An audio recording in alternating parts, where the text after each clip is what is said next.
All right. What's going on, everybody? It's our first ever episode of GTTP. Get to the point. It is the show about your explanation of the biggest, probably, debates known to man out there. I mean, we have it all here, and I can't wait to get this show started. We have the panelists all involved with us here today. So why don't we get right to it? We will introduce our panelists. First, let's start off with John Turner. John, pleasure to have you here with the show. Thanks for having me. All right, there we go. I got my man, Steve Murray is with us too as part of the panel. Good evening, Jim.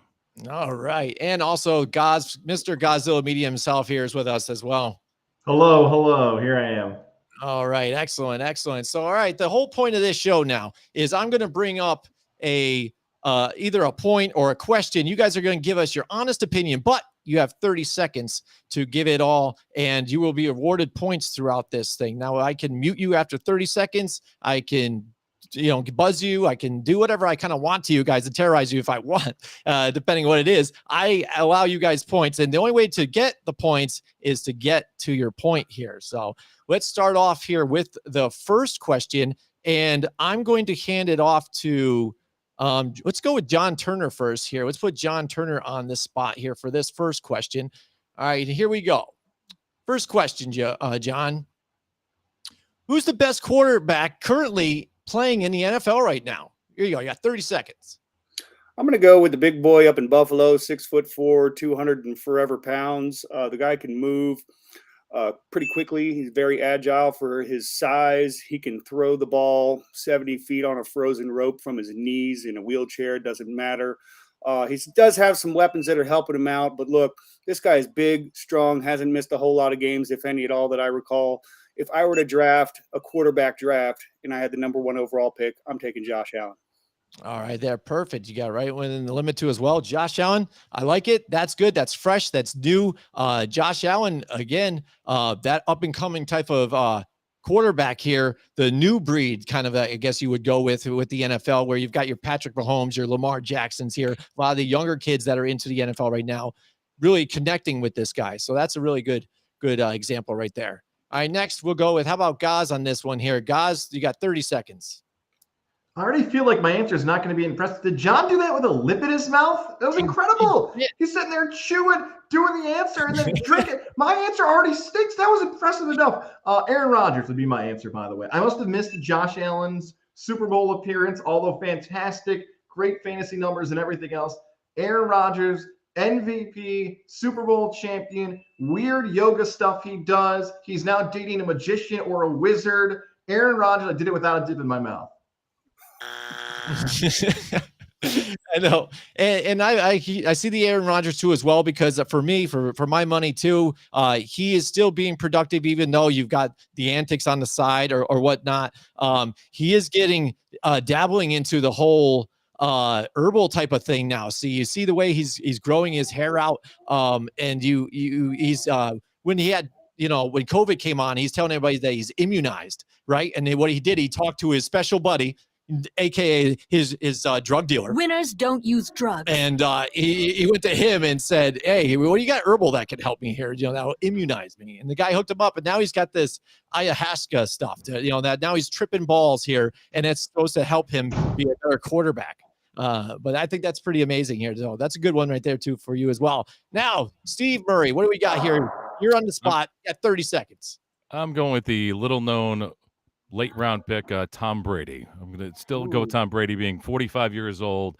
Our lives are very similar, our ages, our stature, amount of money we make. I mean, he's a winner, I'm a winner, and I actually root for him being a Giants fan because I'm like, Eli Manning beat him 2 times, so I want him to even reach higher heights of amazing records. And still, the guy throws for 5,000 yards and 40-plus touchdowns, and he's always in it to the end. So TB12.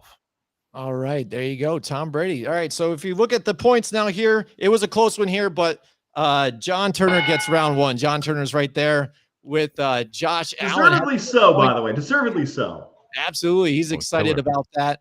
And again, for my money, again, I'm looking at it. I still say Aaron Rodgers because again, the way he's been performing is nice, but I understand the Josh Allen too as well. Patrick Mahomes, again, I'm surprised I didn't hear a little bit of that, but I think I'm very critical of Patrick Mahomes in certain aspects too. I think he still has a little more growing. I think people try to crown a little too quick, but I like it. I like the answers too, and I got a lot of different answers, which is great too as well. So all right, let's get to the next one, and we'll start off with how about Gaz first? All right, Gaz, you have 30 seconds, and here's the question. One of the biggest questions everybody faces: what makes a better pet, a cat or a dog? Oh, I gotta open with this. I am like the worst pet person around. Like this is the biggest knock on me. I'm awful with dogs. I'm awful with cats. Goldfish isn't a response here. I can't go with hamster. I can't go with rock. I guess I'll go with dog. But I feel like I should be the first one in the history of the show to be muted. This is not a specialty for me. Dog. Yeah, no, that was pretty pathetic. There you go. I mean, I just missed it. There you go. So, yeah, that was pretty bad. You know, for your first 2 questions here, you did a lot of just yammering before you got to your point even. You know, you got 10 clear seconds of yammering and then 20 seconds of complaining about what you might say. You see? No, it's going to be my shtick. I was going to do that. It's great though, absolutely, guys. But dog, he says dog just because. And is it that you just hate pets, or you just hate cats and dogs? Just never grew up with them. Just had goldfish. Never was a pet family. Yeah. So when the fish are easy, cat comes around, what do I do? Absolutely. What do I do with my hands? Yep. Again, I think this is just one of those questions that's one of those hot topic questions. You have your dog people who are absolutely in love with dogs that would make out with them and sleep with them and everything else. And then the cats, you know, people love the cats. So, all right, let's move on next. Let's go to, how about Steve? Steve, you've got 30 seconds. Cats or dogs? What you like?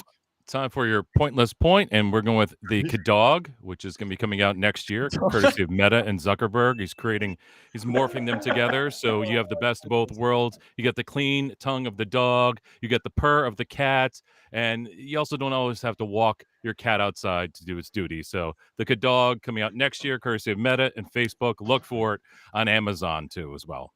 Happy holidays. Man, always you're sharp with it every single time. I gotta give you that much though. The dog. All right, it's funny. It's funny that I thought maybe some of you guys might have even like a diehard answer on this. It might be if Joe is here, like he was supposed to be. You know, maybe he would have a stronger opinion because he has both. So I'm wondering what he would side with. You know, on this one. All right, let's go to John here on this one now. What do you think? What's a better pet, a cat or a dog? Well, first of all, a dog can fetch your slippers or fetch the newspaper for you. A cat will only fetch you a dead bird or a mouse here and there. They require these scratch towers and doilies to help them play with and stuff like that. A dog, you just throw the dog a bone, okay? They both shit. You got to clean up after both of them. But let's get one thing straight. If you leave your steak dinner on the table and the dog gets up on the table after you leave the room to go get the salt and pepper, it'll feel guilty and go run and hide when you come back and find out that your meal is gone. But if a cat gets on the table and starts eating your food, when you come back into the room, it'll be like, what? I choose dogs. Boom. Wow. That didn't even need the clock either. No, I know. I forgot the clock here, but he had me intrigued. See, that's what it is. It's just like, I'm like, man, see, when John Turner speaks, I listen, I think that's what it is. And he's got the knowledge about it all and the different aspects to even bring up the steak about leaving it there. And I always wanted a dog when I was little. Never got a chance to get my cats. My parents never got me a dog. They were like, oh, let's get the cat. So I was a cat person. Now my family, they wanted a dog. I've told them, absolutely, you're not getting a dog. Worst thing, something else is going to happen before I get this dog. Well, I broke down and eventually got a dog for everybody, right? And after I said, you guys are going to poop it, you're going to walk it, you're going to do everything, and now the dog loves me, right? So now I'm stuck with a cat and a dog here, and I see both sides. I love the cats because, yes, like John Turner said, they sit around and lay around. They're easy. They're softer, too. They're easy to pet, easy to manage. They go poop in their own little area as long as they don't have some weird nervous type of thing where they need to be hooked on meds. They use the litter box. Dogs, you have to take them out, walk them, poop them every now and then. They're all up in your grill wanting some more love or whatever it ends up being.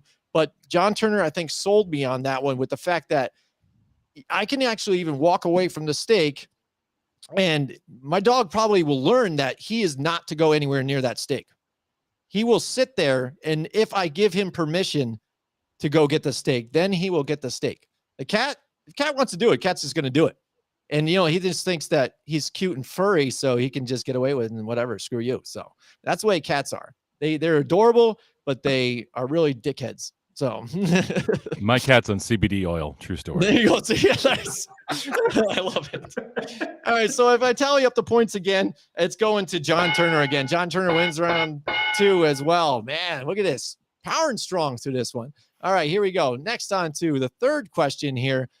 This one, I had a hard debate with some people that I work with and others that I've talked to in circles, because a lot of us, we're older guys, but we remember older video games we'd play still. Some of us still play video games too as well. All right. But we love sports as well too. So for this question here, is esports really a sport?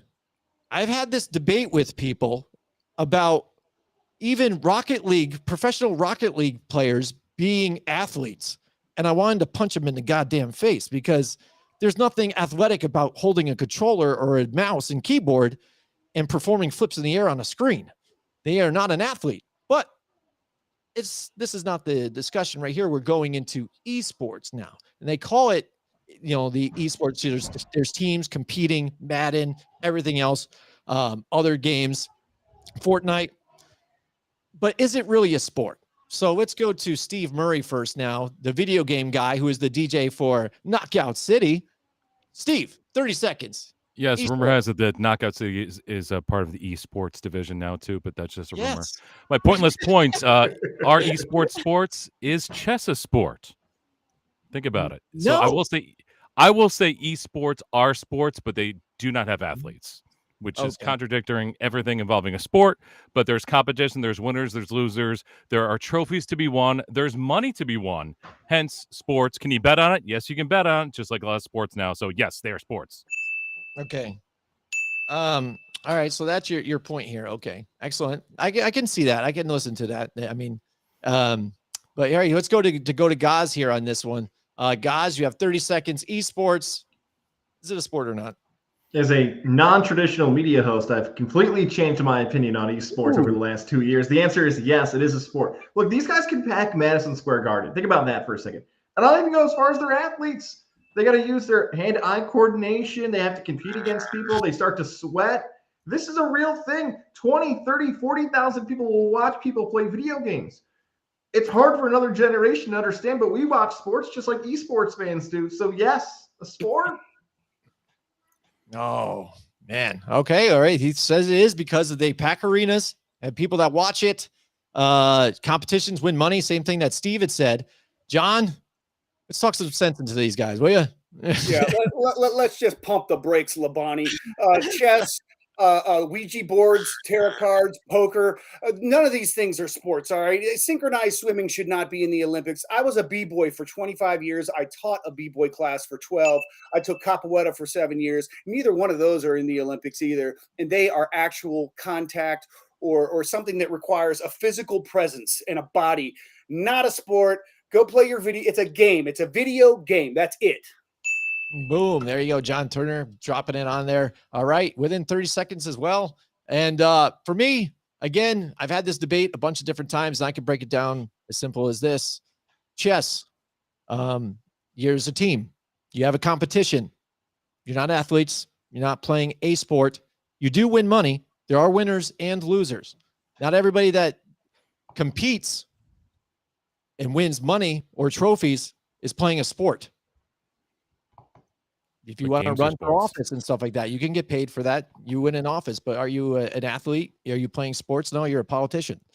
You know, some other these other things, concerts, they pack arenas too as well, sell tickets, make money, but they are not competing with one another as well. I understand that, but if you look at the Olympic Games too as well, it's listed as Olympic Games. Now, are they Olympic sports? Some of them are, but it's about games and competition, and not every competition is a sport. So that's my point on that whole thing. So I'm going to award John Turner again. I think he's going to be sweeping this thing. Boom, boom, boom. I think we called it earlier on that he might rule in this game. So, so that's my point of it. You guys might not agree with that or not. Anybody in the comments section, definitely let us know too what you think. But again, Rocket League, they have esports. I understand where they're trying to come through with making that. And yes, there are competitive teams for colleges, but there's competitive debate teams, the competitive chess teams, things like that. Chess isn't a sport, but they do competitions, tournaments, and things like that. So that's the way I look at it. I don't know what you guys think. Do you guys agree with me, or are you still stuck on what you guys think? My feet are in cement. Standing firm. Oh, there you go. All right. So that was it there. So my final question for you guys. All right. This one's just a quick one that I think is kind of debatable with some people because they have phobias. And I'm just going to put it out there. Clowns, are they scary or are they just hilarious? What do you guys think? All right, here we go. We're going to go to Gaz on this one here. Gaz, what do you think about clowns? Are you scared of these guys or you think they're actually funny? I feel like you picked me because you saw fear come across my face. Here, let me give you 30 seconds. I'm giving you 45 seconds. You always do a 10-second runoff. I just need to add my preamble. I guess they're okay. They're pretty funny looking people. I mean, but Jigsaw's not a great example. And that guy who I'm blanking on in that movie, whatever his name is. Yeah, those are clearly scary. I guess clowns are still funny. They're not stand-up comedians. I wouldn't want to hang out with a clown. I wouldn't want to call my friends and tell them to buy different shoes. Mm-hmm. I'll go with clowns are still funnier than scary, except those two examples. And then whatever else that other horse is called, the clown, whatever he is. Yeah. Who knows? But there you go. All right, there's Gaz on clowns. He's obviously not afraid of them. Let's go with John Turner next. How about John Turner? Let's go. John, bring him up there. 30 seconds, John. The best example I can come up with is Sideshow Bob from The Simpsons. Every time I see a clown or a guy doing a clown show, birthday party, whatever it is, I just picture some guy with 2 or 3 felons on his record. He can't find work doing anything else, making balloon animals, shooting water pistols, teasing little children, stuff like that. Hey, dunk me in the water at the carnival fair. He's a traveling circus. I don't trust him any further than I can throw him. Clowns are no good, guys. Oh, boom. There you go. He's just hating on the clowns there, but he's not afraid of them at all. He just thinks they're dirtbag losers who can't find a job. So I should have put that as part of it. Maybe just multiple choice. Are they dirtbag losers who cannot find a job? Are they scary? Are they hilarious? Or really, are they, for me even too, the question could be debatable as, are they outdated? Like, who really gets a clown right now? For now, clowns are like, they're like a step under magicians. Like, people would rather have a magician come to a kid's party than a clown at this point. Magicians can do more with balloon animals, I think, at this point too, as well. So who knows? Maybe they're just outdated altogether. But let's go to Steve and see what he has to say about clowns. I think time for your pointless point. And John actually kind of took my answer. Your side job. Isn't that your side job? You're a clown too. Clowns are kind of worthless. I always go back to Shakes the Clown by Bobcat Goldthwait. I look at that just alcoholic aspect of that, or that's what I consider a clown. Or Baskets, a TV show Baskets involving clowns. Yeah, they're kind of worthless. They're kind of sad. I feel bad for those. And you know what? Don't even get me started on mimes, because if we go about mimes, screw 30 seconds. I need 30 minutes. So that's my take on it. Clowns, I'm sorry. I guess they're good for 5-year-olds, 6-year-olds, but they're not good for me. There you go. And he has an extra 3 seconds. Whoever thought that would happen with Stephen Murray here? We're given 30 seconds to explain a point. Unbelievable. I think I started early, though. I think I started a little bit early. Shakes the Clown, the Citizen. Siskel and Ebert once called Shakes the Clown the Citizen Kane of drunk clown movies. Yeah. It's absolutely. There we are. So divvy up the points here too. It is a tie between Gaz and Steve in this one, so I'm gonna just side with. Give it to Steve. He mentioned Steve. Shakes the Clown and Steve. Bobcat Goldthwait. I would concede on that. Why did I even thinking about it? Because he actually had like what is it, like actual points to bring up and like examples. You know what I'm saying? I know Gaz he just it's kind of like, well, you kind of did what I thought you might do. You're like, well, you've got this and you've got that, and all around, then you absolutely just said nothing. You know, the buzzer went off, and I immediately regretted the Shakes the Clown reference. I'm like, oh, I should have went with Shakes the Clown. Somebody better mention. Then he said it. I'm like, oh no. Yes, and it's funny is Arizona. I moved to Arizona for about almost a year, right? And right outside of Tucson, there's a little diner, Bubbles Diner, I think it was called. This woman is obsessed with clowns. All right, she has them hanging from the ceiling, all different sizes, live all clowns or dead clowns, all around the place. At the tables with you, it is clowns everywhere. It is somebody with that clown phobia's nightmare. They're gonna leave just crawled up in a ball at that place. But they had great food. But I remember clowns too as well when I was a kid, and they were entertaining. But when my aunt dressed up as a clown when I was very young, that did happen to frighten me. And ever since, I think those times, since the 80s with it, there has been that stigma about clowns. And it carried on to where you had John Wayne Gacy, the murderer, that dressed up as a clown part-time. So I think that really damaged the look for clowns altogether to where it's strange that there might even be a profession still for clowns. So altogether, again, I think they might be even losing their hilariousness, not being even relative at this point. I learned how to do balloon animals myself too, so I can entertain children just as well, and I don't need to wear dumb clothes. And I already have shoes that are probably about the same size of clown shoes at this point too. Size 14. Humble brag. So I'm there. So, all right. So there you go. There's our 4 different questions. We didn't have Joe tonight with us here, but I enjoyed having you guys here. Ended up being a shorter show, but I know you guys got to get to some stuff, and I'm going to award John Turner as the winner. Winners don't use drugs. There you go. There he is again, John Turner. So you come at the king, you best not miss John Turner. Yeah, absolutely. So what happens now with the winner?